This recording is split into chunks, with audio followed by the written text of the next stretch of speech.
How would you guys like to net yourself £30 worth of free bets? That's right, our friends over at Paramatch UK, Chelsea's official betting partner, are offering £30 in free bets when you place your first £10 bet on any footballing market with odds of even or above. All you got to do is opt into the promotion when you first make your Paramatch UK account and place a footballing bet within 7 days and you'll get yourself £30 in free bets. Good luck with your bets. And let's get back into the video. Yes, guys, welcome back to another video. Welcome to the George Benson football channel for a video that is, of course, necessary because I can't just disappear off the face of the earth because Chelsea aren't scoring goals. We're drawing 0-0. It bores us to death, but at this moment in time, we've all got to stick together, which is what I was doing with the ones closest to me at the weekend because Mason the dog, of course named after Chelsea striker Mason Burstow, couldn't have been anybody else.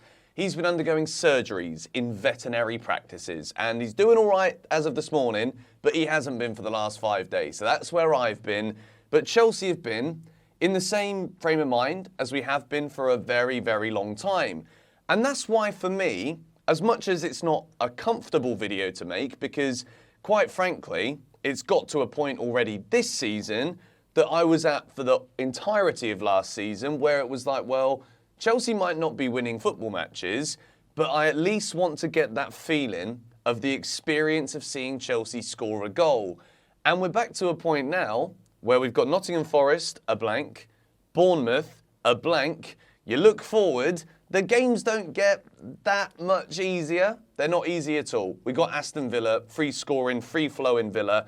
Then we go to Burnley, who got their first points last night, and then we start to go through all of the top teams in the Premier League, and quite frankly, I'm at a point now where just accepting that as of this moment, not only are we positioned in the Premier League table as a mid-table Premier League club, but I also think this is exactly where we deserve to be and where we belong as of right now. So as a fan base, and of course, I'm a Chelsea fan who's seen us win countless trophies. I've literally watched us in the stadium lift those trophies above our heads with the medals round our necks. How joyous it was to be a Chelsea fan and get to experience that all as a fan, those moments of ecstasy where your team are the top dogs. And Chelsea are so far away from being top dogs anytime soon that we've basically at this point just got to accept it. I think that's a really hard thing to say and a very difficult thing to hear. But if we don't accept it, then I think we're barking up trees with absolutely no leaves on them and no fruits to be found for our labour. We start blaming the ownership, something that probably at this point isn't going to change for a very, very long time. It's also an ownership that maybe, based on what we're seeing, we can confirm haven't spent a lot of money very well, but yet again they have spent money. So I believe intentionally they want the team to be performing, but maybe because they're buying all the young players that don't facilitate any kind of progress for Chelsea on the field today, maybe in a few years' time we can be like, right, well, at least now we know that these guys bought all these young players to be sold for profit with no real care about what's going on the field now. It's not worth going down that avenue today. They've not even been in charge at the club for 2 years and they've spent £1 billion flipping pounds, which is astronomical. Managers, Maurizio Pochettino. There's a lot of blame that can go on Pochettino, but at the same time, we've also got to empathise with Pochettino because there are 12 players currently out injured that you can probably put together in a starting 11 that you could argue could easily be a top half, borderline top 6 team in the Premier League. So, Pochettino came in the summer. He showed us a 4-2-3-1 formation with Christopher Nkunku spearheading an attack with, well, Nicholas Jackson spearheading, but Christopher Nkunku offered that creative brilliance, which what did that mean?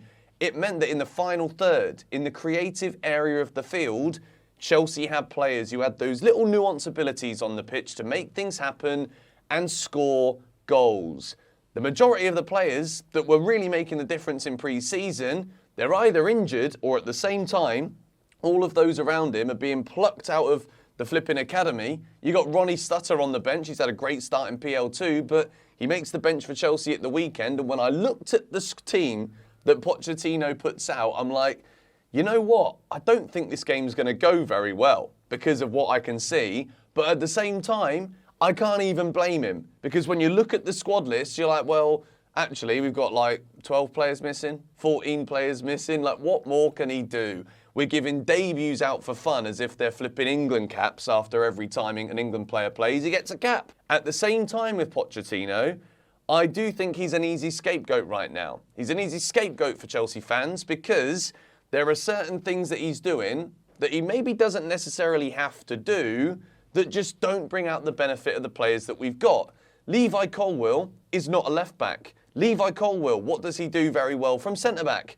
He plays the balls between the lines. He manages to find players without having to go side to side, monotonous, boring patterns that Chelsea have failed to evolve from for years. So Levi Colwill playing at left-back is not the smartest decision from Mauricio Pochettino. However, I'm not at a point where I'm going to sit here and lose my mind and say, well, Pochettino's the reason, so therefore, let's get rid of him. Let's remember that he used to be Tottenham manager. Use that to fuel our dislike for Pochettino. We fire another manager, and Chelsea keep going around that merry-go-round that just seems to have span up even more over the course of the last year. So, if Pochettino isn't to blame, the owners, there's not much point blaming them. That's the point I'm coming with here.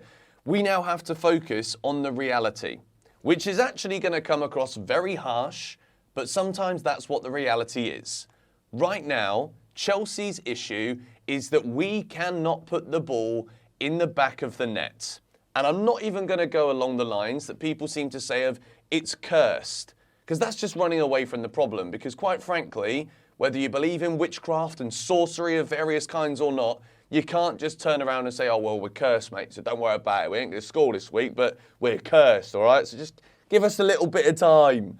No, that's not going to work in our favour. It's not going to solve anything. What the reality of the situation is, when it comes to blame, there isn't one solo party here that we can blame. There is a massive group of things that have happened which have put Chelsea in this position, but it culminates with the fact that Nicholas Jackson can't finish, neither can Raheem Sterling. Both in their own right, players that I like, players that have done well at moments this season and in pre-season. Sterling's our top goal scorer. Nicholas Jackson, we bought into his energy during pre-season. We liked what we saw. But unfortunately, in the Premier League, you can't just fluff all of your chances when you're right in front of the goal and the goal is wide open. That is not going to help Chelsea get any higher than the mid-table mediocrity that we're in right now. So, the reality, ladies and gentlemen, in my opinion, is this will not be changing anytime soon unless Chelsea bring in a high-profile striker in January to bleed Nicholas Jackson slowly into the Premier League, playing at probably, at this moment, the highest pressure club in England. Man United, you could argue, are up there as well because they don't want to be down where we are together right now. And maybe Man United are a bigger club than Chelsea, so it's even louder. But Nicholas Jackson, we have relied on him by not buying another striker, an actual goal scorer, in the transfer window just gone.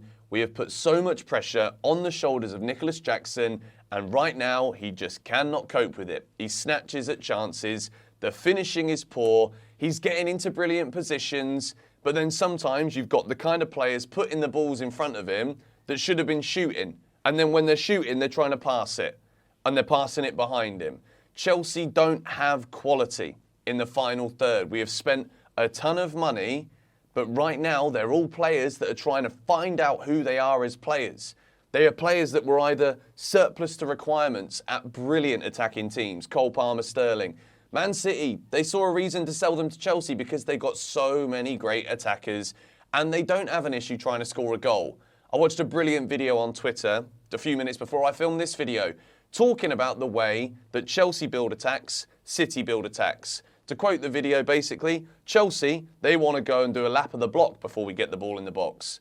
Whereas Man City are knocking the door down to score on the sofa, if you know what I'm saying. That's the difference right now. Chelsea have got players that are just trying to do too many things, overcomplicating situations.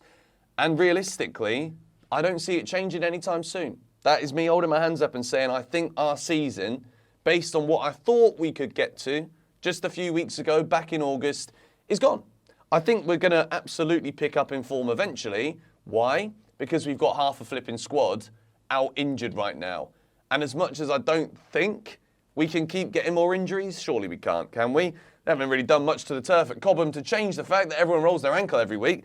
But, yeah, okay. Players are going to come back from injury. We can slowly start integrating quality into the starting 11 again.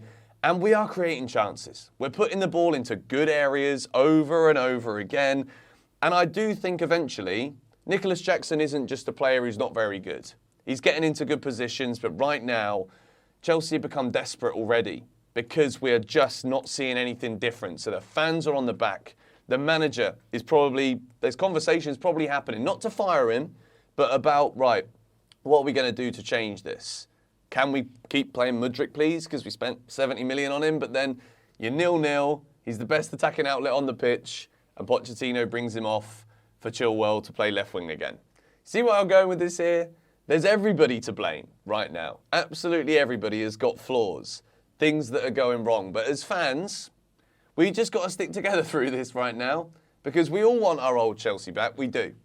It's not a given in the Premier League anymore. It's the most competitive league in the world.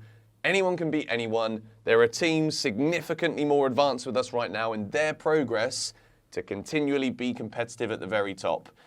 And I think Chelsea need to buy a striker in January. I think I would go as far as to say, if we can't get the players that are cheaper, that can score us goals, break the flipping bank. That's the final roll of the dice. And if that doesn't work, I don't know. But at the moment, there's too much pressure on players that are just clearly, Jackson is so young, so much pressure. Sterling has been profligate his whole career. Those are the two that we're asking to put the ball in the net. No wonder we're not. That's where I'm at with it right now. It's been a horrible week. It's been, well, I mean, it was the international week before that. So this has been an awful September so far. Going to try and get some more vids out for you lot this week to progressively look at ways that we can address the fact that we don't really have anyone fit and available to change it right now. We just keep getting more injuries over and over again. So at this point, don't mind me where I believe there's light at the end of the tunnel, but I just can't see it. I'm blind to it right now. Let me know your thoughts on the current situation in the comments down below. Yes, we all want it to change. It has to change. Or we all have to change the way that we see Chelsea and what we should expect week on week, season on season. I find that very hard to do. But week by week right now, I think I've got a bit of calm in a horrifying situation. Come on, you Blues.